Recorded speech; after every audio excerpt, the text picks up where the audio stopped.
Muy buenas a todos de nuevo, amigos, para compartir. Hoy traigo una noticia agridulce, por un lado triste, pero por otro lado llena de esperanza. Como siempre, antes de decir el título, si te gusta el canal, dale al botoncito de suscribirme y te animo a que me escribas alguna pregunta si así lo deseas, si es de tu interés. Bueno, pues el título, como bien he dicho, lo he titulado La esperanza del creyente al morir. ¿Por qué he querido coger este título? Bueno, pues por una noticia que posiblemente muchos sabrán, otros no quizá. El domingo pasado, hace 3 días, un pastor en Colombia, concretamente en el municipio de Aguachicas, estaba después del culto de la iglesia, fue a comer con su mujer y sus hijos, y mientras estaba en el restaurante, pues vinieron 2 sicarios. Uno de ellos se bajó de la motocicleta y los acribilló a balazos, ¿no? Y bueno, cuando suceden cosas así, pues yo la primera, y creo que prácticamente todo el mundo se pregunta, bueno, ¿y Dios por qué permite estas cosas? Pues no tengo la respuesta, no lo sé. Lo único que sabemos es que Dios es el dueño de la vida y Dios es el dueño de la muerte. Y muchos cristianos creen que por el hecho de que seamos cristianos, Dios nos tiene en una especie de burbuja de cristal o en una especie de papamóvil donde los males de este mundo no nos afectan. Y eso es completamente falso. Solamente podemos estar en la iglesia y al final, cuando el pastor dice, bueno, motivos de oración, sale el hermano que tiene cáncer, el hermano que se ha quedado en paro, el otro hermano que tiene un problema familiar. Es decir, nosotros tenemos los mismos problemas que tienen los inconversos. Dios en ningún lugar de las Escrituras nos ha dicho que nos va a librar de problemas, que nos va a librar de padecer un atraco o un asesinato o un atentado terrorista, que eso es solo para los que no son cristianos. Falso, falso, falso, 1000 veces falso. Nosotros estamos en este mundo y somos exactamente igual que cualquier humano, que cualquier mortal. Tenemos que padecer pues las mismas consecuencias que ha dejado el pecado. Y esto es un mundo caído, un mundo lleno de maldad, gobernado por el enemigo. La muerte, qué bueno es hablar de la muerte. Y verdaderamente no solo habría que hablarle de la muerte a un inconverso para hacerle ver el peligro que corre su alma, sino entre nosotros. Dios dice que es más sabio ir a la casa del luto que a la casa del banquete. ¿Por qué? Bueno, pues porque ahí le ponemos mente verdaderamente, ahí es donde reflexionamos de qué manera estoy viviendo, estoy invirtiendo bien mi tiempo, cómo está mi relación con Dios y si me llama ahora su presencia. Todas esas preguntas surgen en un funeral, no surgen en un banquete comiendo y pasándoselo bien. Por eso es muy bueno hablar de la muerte. Y en casos así donde vemos que Dios no hace diferencia entre un inconverso y un cristiano, la muerte, y de manera trágica, puede visitar a los dos. No hay diferencia. Entonces, quiero leer, evidentemente antes de leer todos estos textos que Dios pues nos llena de esperanza para la muerte, sí es cierto y no podemos negar que la muerte es un intruso que se cuela sin previo aviso. ¿Quién le iba a decir a ese pastor, después de terminar el culto, de saludar a un montón de hermanos, de tener posiblemente la mesa en el restaurante ya reservada, haciendo planes para la tarde, posiblemente el sermón del domingo que viene a lo mejor ya lo tuviese en mente? Todo eso posiblemente hubiese sido así, lo tendría en mente. ¿Quién le iba a decir que le quedaban 1 hora o minutos Es evidente que pensar en todas estas cosas pues nos pone a meditar. ¿Y por qué no me puede pasar a mí? Claro que sí, claro que sí, claro que sí, nos puede pasar perfectamente. Y el vacío que deja la muerte, evidentemente, tanto en el cristiano como en el inconverso, es un hueco. Es un hueco donde uno entra en la casa y ya esa silla se queda vacía para siempre.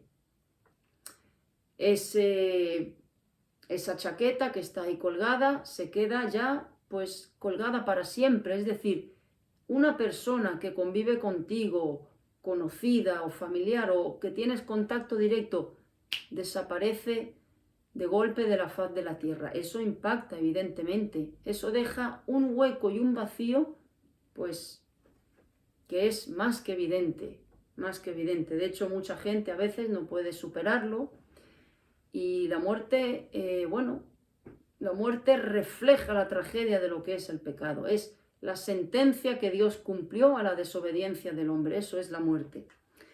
Pero ahora viene la gran diferencia, lo que es para el cristiano morir en Cristo. Da igual las circunstancias en las que muera.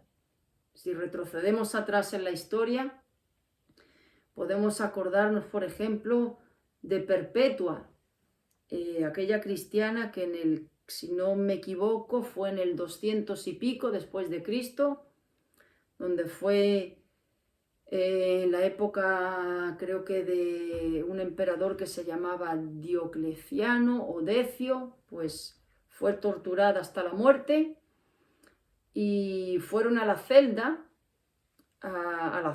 digamos, para chantajearle emocionalmente, diciéndole que bueno, que se lo pensase un poco, que tuviese en cuenta que tenía un niño pequeño y que no iba a dejar a ese niño huérfano. ¿Qué dijo ella? Por encima de todo, soy cristiana y no puedo negar a mi Señor. Evidentemente la mataron. Pero ¿por qué gente así toma decisiones?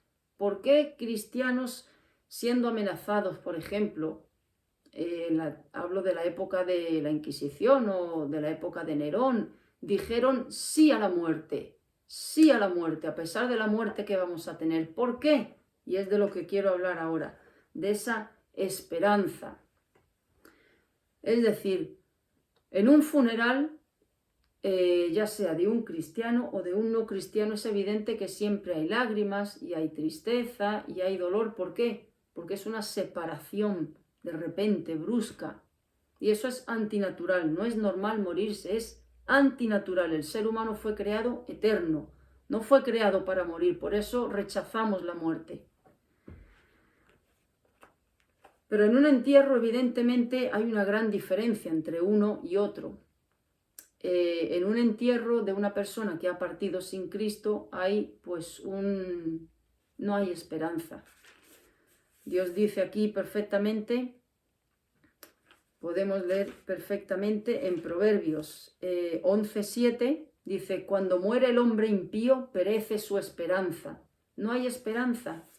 No hay esperanza, ¿por qué? Un cristiano que entierra a un familiar inconverso es una separación eterna, para siempre. Ya nunca, jamás vas a volver a ver a ese familiar querido. ¿Por qué?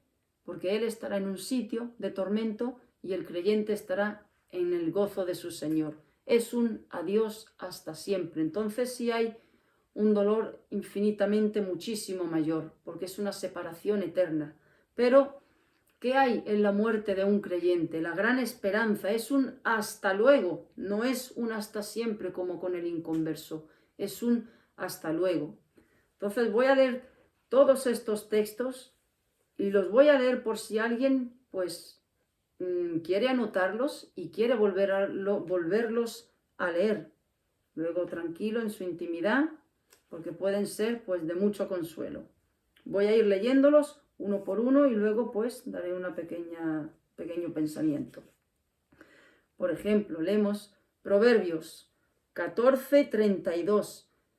Mas el justo en su muerte tiene esperanza. Filipenses 1:21.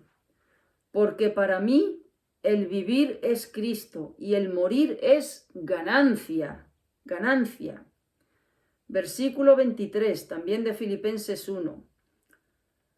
Esto lo dice el apóstol Pablo, porque de ambas cosas estoy puesto en estrecho, teniendo deseo de partir y estar con Cristo, lo cual es muchísimo mejor. Él tenía un dilema entre si quedarse aquí para servir al Señor por el bien de sus hermanos, lo cual es un privilegio servir al Señor, pero por otro lado tenía, digamos, el peso de querer irse con Cristo. Él quería irse con Cristo porque es infinitamente mejor.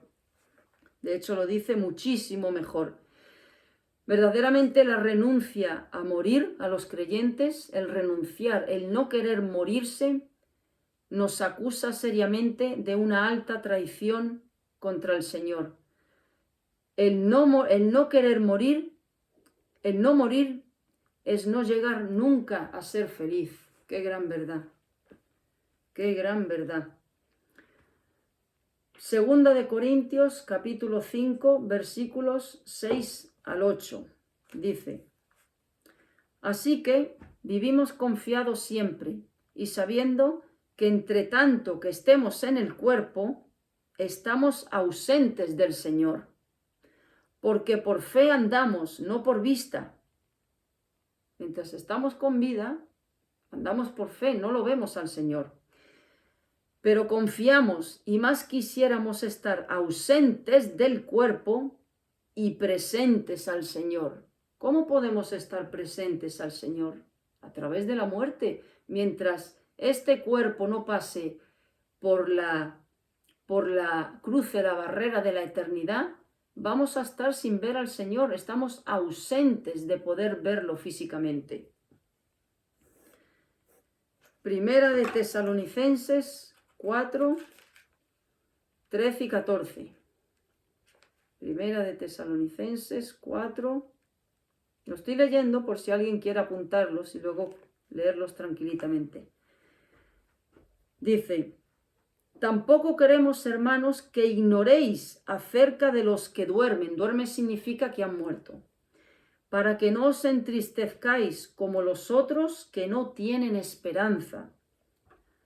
Un funeral de una persona inconversa, ahí hay una desesperanza absoluta, no hay consuelo, la gente no sabe, la gente dice, bueno, donde quiera que esté, desde allá arriba me estará viendo, que por cierto, todo el mundo se va al cielo para ellos.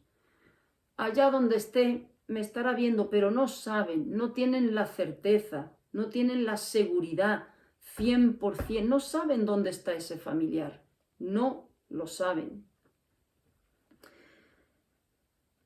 Pero aquí sí nos dice Dios que no debemos entristecernos de una manera como se entristecen los impíos que no conocen al Señor. Cuando sabemos que un familiar ha partido con el Señor, esa tristeza tiene que tener una medida, un límite.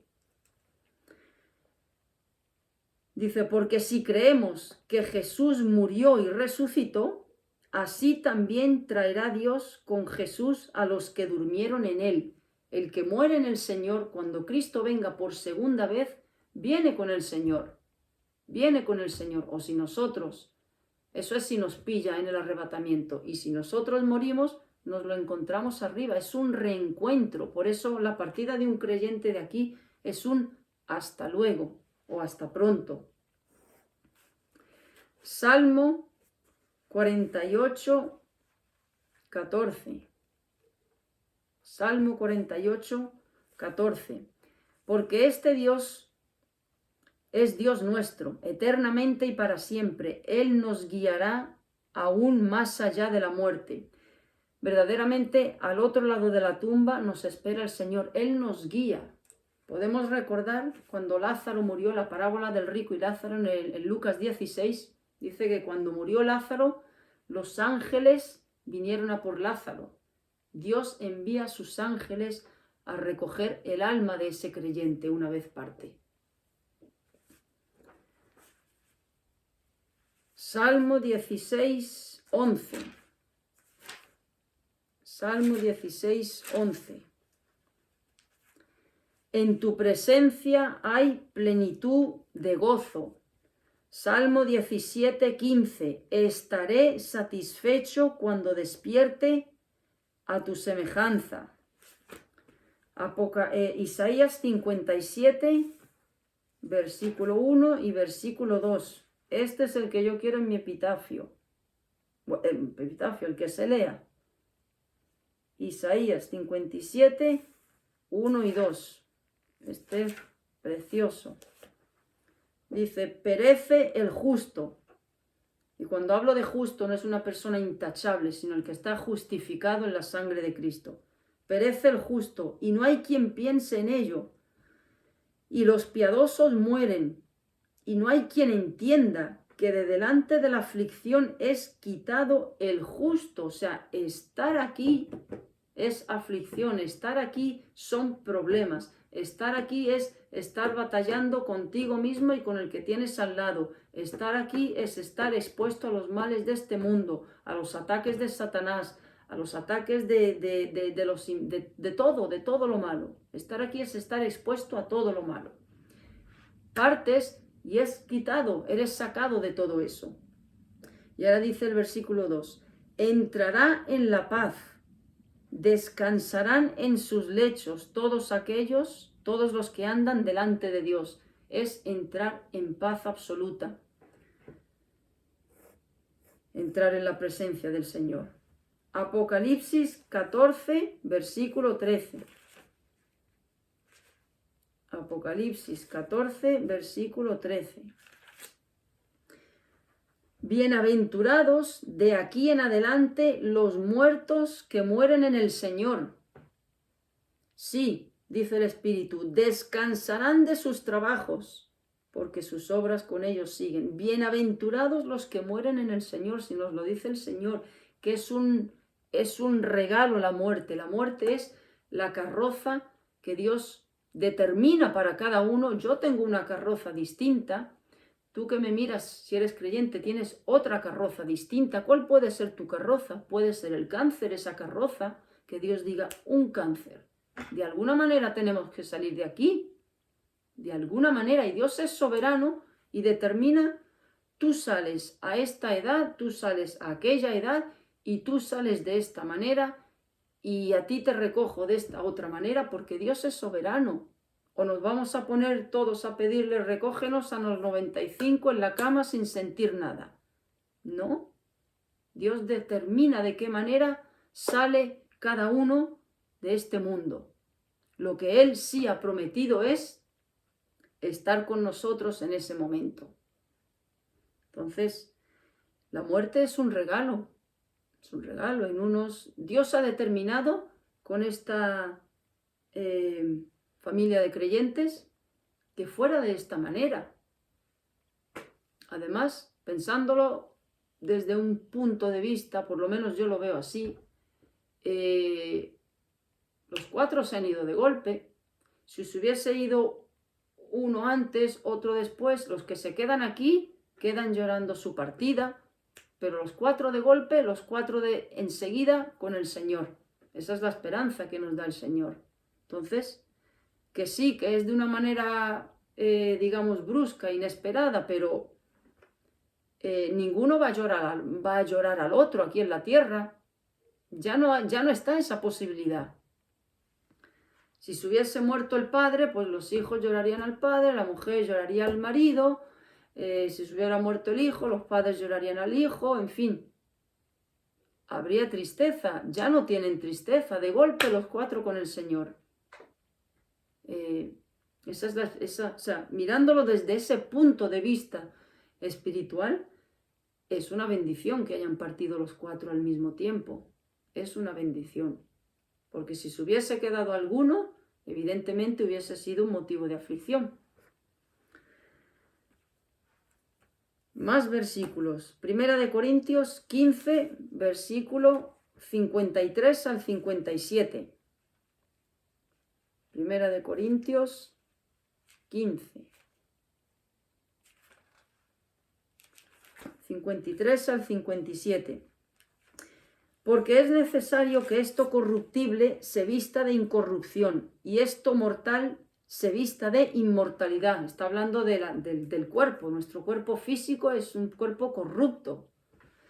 Y cuando esto corruptible se haya vestido de incorrupción y esto mortal se haya vestido de inmortalidad, entonces se cumplirá la palabra que está escrita.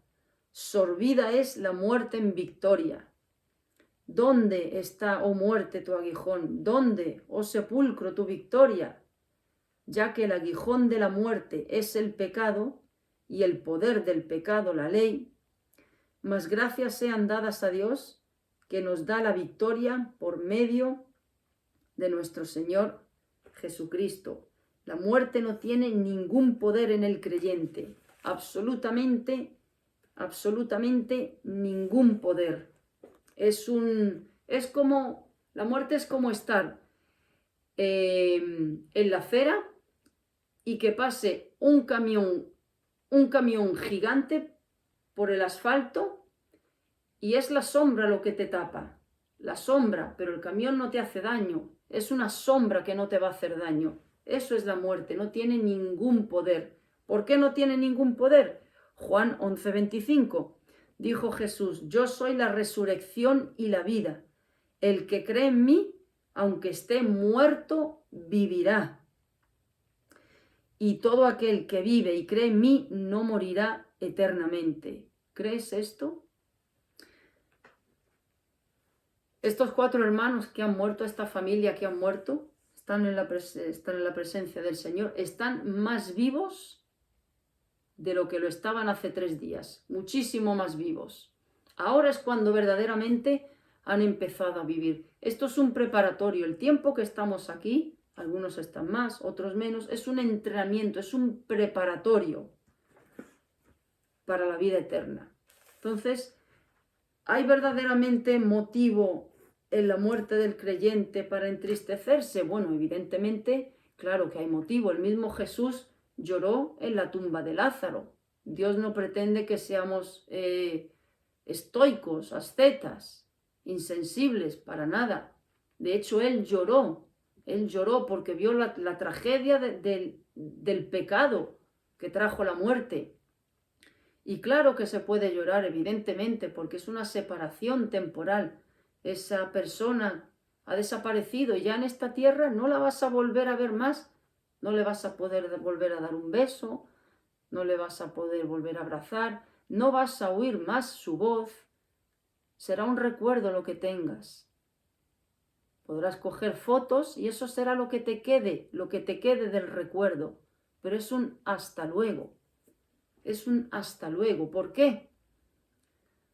Porque la gran obra de Cristo nos dio esa esperanza, que el que cree en Él tiene vida eterna. El cielo es un lugar de encuentro, un lugar de felicidad. Y Dios, todos aquellos que hemos muerto en Él y que hemos creído en su obra de la cruz, pues será un lugar de reencuentro con nuestros hermanos, con nuestros familiares, con todos aquellos que en la tierra pusieron su confianza en Cristo. Entonces, esa tristeza tiene que tener una medida, un límite, porque entonces estaríamos como los impíos, sin esperanza.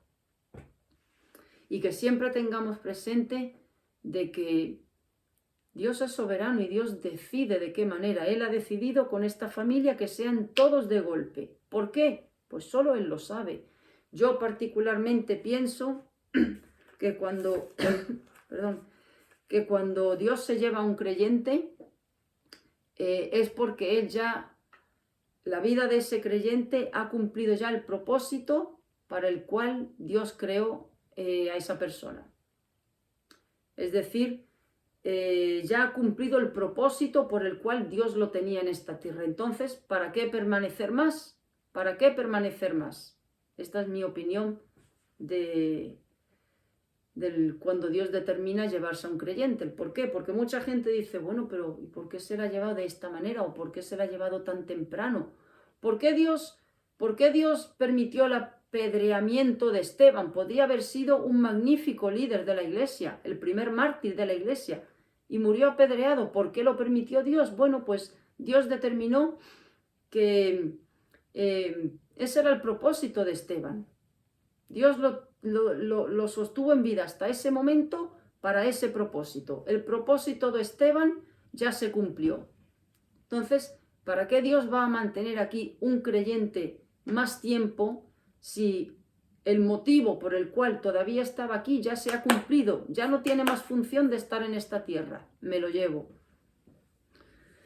Entonces, ¿cuánta esperanza nos da Dios? La obra de Cristo en la cruz le aplastó la cabeza a la serpiente, evidentemente, y nos dio pues toda la esperanza para aquellos que hemos confiado en Él. Ahora bien, ¿estamos aprovechando bien el tiempo en la tierra? Yo me pregunto, porque como he empezado hablando, damos por hecho y por sentado como que Dios, como somos cristianos, bueno, nos va a tener aquí pues hasta los 85, 90 años, y mientras tanto, pues déjame a mí seguir con mi agenda, mis proyectos personales, mi vida a mi manera. Tengo a Dios, pero que no se meta mucho en mi agenda, que no maneje mi agenda. Yo quiero vivir la vida, yo quiero ser feliz aquí, yo quiero mis proyectos, cumplir mis sueños personales. Déjame decirte, amigo creyente, que el cristiano no está aquí. Si Dios nos tiene en esta tierra, no es para proyectos personales, no es para metas egoístas. No estoy diciendo que haya que estar 24 horas con la Biblia así y orando. No estoy diciendo eso. Estoy diciendo de un asunto del corazón. Dios tiene al cristiano aquí para su gloria. Dios tiene al cristiano aquí para que mire por los intereses de su Señor. Dios tiene al cristiano aquí para ser sal y luz. Dios tiene al cristiano aquí para proclamar su palabra. Dios tiene al cristiano aquí para llevar a otras personas a Cristo. Dios tiene al cristiano aquí para ser un destello de su gloria. Para eso tiene Dios al cristiano aquí. Entonces, ¿cómo estamos aprovechando el tiempo? Analicemos nuestro corazón y cuáles son nuestras prioridades. ¿Es mi trabajo la prioridad en esta vida? Sí, Dios, pero como que déjame darle un codazo a Dios y en esta parcela de mi vida que no se meta. Déjame darle otro codazo por aquí y déjame ponerlo en el maletero porque el volante de mi vida lo quiero llevar yo. Que no se meta mucho Dios en mi vida. No hay problema, yo voy a la iglesia, yo oro, yo leo la Biblia, pero mi vida la gobierno yo y mis metas son mis metas. Si estamos viviendo así, tendríamos que analizar nuestra salvación a ver si es genuina. Porque el verdadero creyente para lo que desea vivir es para los intereses de su Señor. Y si eso implica, pongo un simple ejemplo, si eso implica renunciar, por ejemplo, a un trabajo que me va a dar mucho más beneficio económico, pero me va a quitar tiempo para estar más con el Señor, me va a quitar tiempo para mi devocional, me va a quitar tiempo para ocuparme de mi familia, que es algo que Dios verdaderamente demanda también. Me va a quitar tiempo para las cosas que son prioritarias, me va a quitar tiempo para reunirme los domingos, me va a quitar tiempo para poder servirle en un área que Él pues me ha capacitado. Si yo decido por cosas materiales antes que a Dios, es evidente que estamos aprovechando muy mal el tiempo, porque todo lo que hagamos aquí, y no estoy hablando de cosas ilícitas, pero todo lo que hagamos aquí por nuestros intereses, nuestras cosas lícitas, pero cosas que se quedan en esta tierra, cosas que hagamos aquí que no son para el Señor, se quedan aquí, pero el trabajo que hacemos para el Señor, ese pervive más allá de la eternidad. Voy a leer 1 Corintios 15, 58. 1 Corintios 15, 58. Así que, hermanos míos, amados, estad firmes y constantes, creciendo en la obra del Señor siempre, sabiendo que vuestro trabajo en el Señor no es en vano. Amigo, hermano, amigo no, hermano. Hacer 2 horas extras en tu trabajo para cobrar más, Dios no te lo va a tener en cuenta. Quedarte evangelizando una hora más son hacerse tesoros en los cielos. Cuidar de un hermano enfermo es hacerse tesoros en los cielos. Dedicar más tiempo a estar con el Señor es hacerse tesoros en los cielos. Todo lo que hagamos por el Señor, eso es hacerse tesoros en los cielos. Pero el tiempo que invertimos para nuestros beneficios personales que se quedan aquí en la tierra, aunque sean legítimos, los estamos haciendo para nosotros. No es hacerse tesoros, es hacerse tesoros aquí en la tierra, evidentemente, pero no en el cielo. Mateo 6, del 19 al 21 dice, tesoros en el cielo, no os hagáis tesoros en la tierra, donde la polilla y el orín corrompen, donde ladrones minan y hurtan, sino haceos tesoros en el cielo, donde ni la polilla ni el orín corrompen, y donde ladrones no minan ni hurtan, porque donde esté vuestro corazón, donde esté vuestro tesoro, allí también estará vuestro corazón. Entonces, ¿dónde tenemos nuestro corazón? ¿En Dios o en nuestras agendas? ¿Dónde tenemos nuestro corazón? ¿En nuestros caprichos personales o en la voluntad de Dios? Eso es una buena pregunta, hacérsela. Es un termostato que delatará dónde está nuestro corazón. Si Dios nos dijese ahora, ¿qué prefieres? ¿Una vida de 97 años donde vas a llevar a cabo todos tus deseos personales? Y no son malos deseos, pues quiero ver a mis hijos crecer, quiero ver a mis nietos, quiero tener una jubilación, quiero triunfar en mi empresa, quiero viajar, quiero llevar a cabo mis proyectos. ¿Está mal eso? No, no está mal. En fin, quiero ser feliz aquí. Y dice Dios, vale, te doy todo eso o te ofrezco ahora mismo, pues, partir conmigo. Y aquí se queda todo, pero te vienes conmigo. Que cada uno de nosotros respondamos esa pregunta, porque esa pregunta delatará la salud de nuestra alma delante de Él. Dice, verdaderamente, cuando Dios dice que Él tiene que ser el primer lugar en nuestro corazón, y analizamos eso, vemos que en nuestro corazón pues hay muchos altarcillos por ahí, muchos altares que no le permiten a Dios tener el timón de nuestras vidas. Alguno de esos altares es el trabajo, otros es la familia, en otros es el dinero, en otros es el deporte, en fin, cosas que verdaderamente desplazan a Dios de nuestro corazón.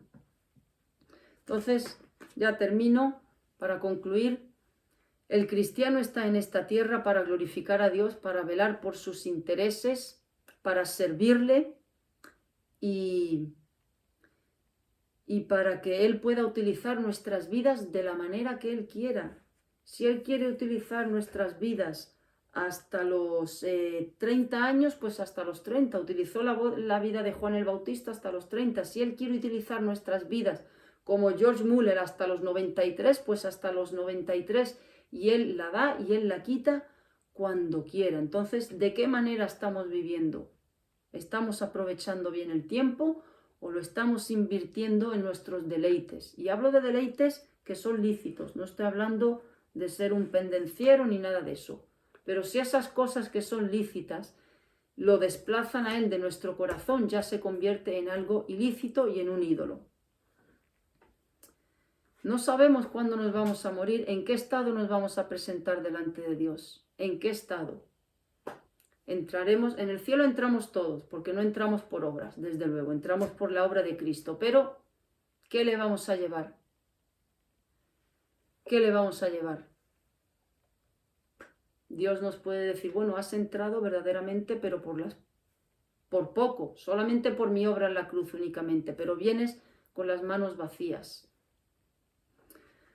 Es una buena pregunta para escudriñar nuestro corazón y ver cuáles son los deleites de nuestra alma, qué es lo que más deseamos. ¿Le hemos dado la agenda de nuestra vida a Él? Escribe tú, Señor, nuestra agenda, los 365 días que hay en el año, prográmalos tú.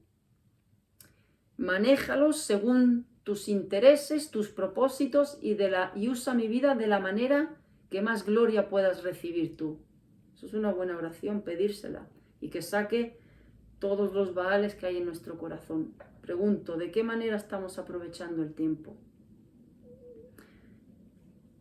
Y luego termino leyendo lo que Dios dice en Mateo 10, 28.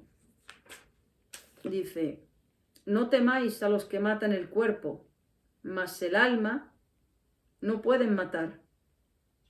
Temed más bien a aquel que puede destruir el alma y el cuerpo en el infierno. Bueno, esta primera parte, no temáis a los que matan el cuerpo. ¿Qué puede hacer el inconverso con el creyente? Lo único que puede hacer es matarlo, quitarle la vida. No puede hacer nada más, absolutamente nada más. De hecho, la muerte nos lleva el cuerpo al sepulcro y el alma al gozo. Eso es lo único que pueden hacer, no tienen más poder. Ahora bien, temed más bien a aquel que puede destruir el alma y el cuerpo en el infierno. ¿A quién se refiere? A Dios. Dios es el que echa el alma al infierno y el cuerpo. Dios es el que lo echa, no es el diablo. El diablo no tiene esa autoridad. Es Dios el que envía al infierno. Es Dios el que destina a esa persona al que la envía al infierno. Entonces, a ese sí hay que temerle. No hay que temerle a los vivos, hay que temerle a Dios. Bueno, pues la muerte del creyente es una bendición, verdaderamente. Se puede entristecer uno, puede llorar uno, por supuesto, el mismo Dios, el mismo Cristo lloró con Lázaro, pero esa tristeza tiene que tener un límite, porque la esperanza que nos ha dado Cristo a todos aquellos que hemos confiado en Él, pues es no grande, es infinita, no hay palabras. En el momento en el que un creyente cierra los ojos, los ángeles, Él envía a sus ángeles, los ángeles están al servicio de Dios.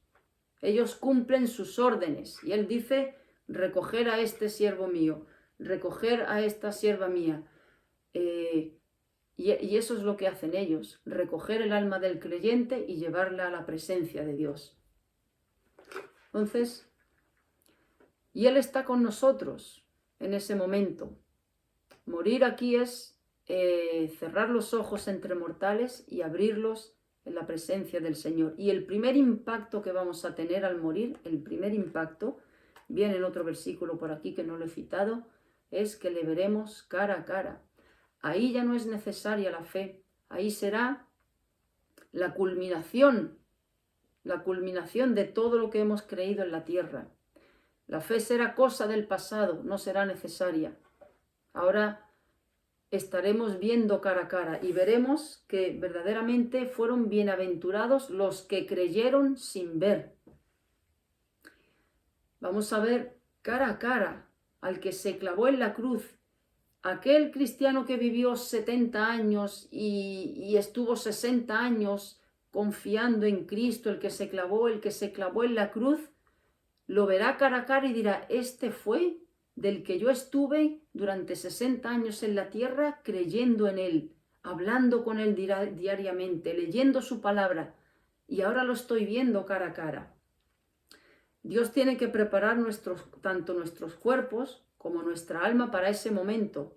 Por eso esto tiene que ser vestido, esto corruptible tiene que ser transformado y revestido de incorrupción. No estamos preparados en esta condición para poder ver a Cristo. No estamos preparados. No podemos soportar ese alto voltaje de felicidad y de gozo en un cuerpo mortal y maldito. Un cuerpo mortal y maldito es este. Entonces, miremos la muerte desde esa perspectiva, porque la muerte es una bendición. Dile esto al mundo, que la muerte es una bendición. Te dirán que en fin, que has salido de un manicomio. Pero nosotros vamos como los salmones, en contra de la corriente del mundo. Nadie se quiere morir, nadie se quiere morir. Y nosotros debemos de anhelar la muerte, debemos de anhelarla. No buscarla, pero anhelarla, por supuesto. ¿Por qué? Porque es el reencuentro con el Señor. El mundo que quiere, ay, no me hables de eso, ¿cómo que te quieres morir? ¿Estás loca de la cabeza? No, no estoy loca, ¿no? ¿Pero por qué hablan así? Porque no tienen esperanza. ¿Cómo recibe el mundo el fin de año? Emborrachándose, en fiestas. ¿Cómo lo recibimos nosotros? ¿O deberíamos de recibirlo? Agradeciéndole al Señor todo lo que nos ha dado en este año. Es decir, es un choque de naturalezas, es un choque de gustos, es un choque de sentir, es un choque en todos los sentidos. ¿Por qué? Porque Cristo nos ha dado vida. Sabemos lo que nos espera, sabemos con quién vamos a estar, sabemos lo que nos vamos a encontrar, solo que no lo hemos visto, pero la Biblia está llena de descripciones de cómo es el cielo. Es un lugar de gozo, es un lugar, bueno, lo acabo de leer, en tu presencia hay plenitud de gozo, no habrá recuerdos tristes. Esta familia ahora está diciendo, qué bien que hemos llegado antes de tiempo, que hemos tenido que esperar 40 años más, 60 años más. Bueno, es una bendición que el Señor se los haya llevado antes de tiempo. Pero ¿cómo lo vemos nosotros desde el prisma humano? Ay, qué pena, eran muy jóvenes, esto, lo otro. Tenemos que aprender a no mirarlo, a no mirar las cosas desde el punto de vista humano, a verlo siempre desde el punto de vista de Dios, que es antinatural, por supuesto. No es como lo ve el mundo, pero Cristo verdaderamente ha roto todos nuestros esquemas mundanos. Y ya lo dice Pablo, que partir con Él es muchísimo mejor, infinitamente mejor.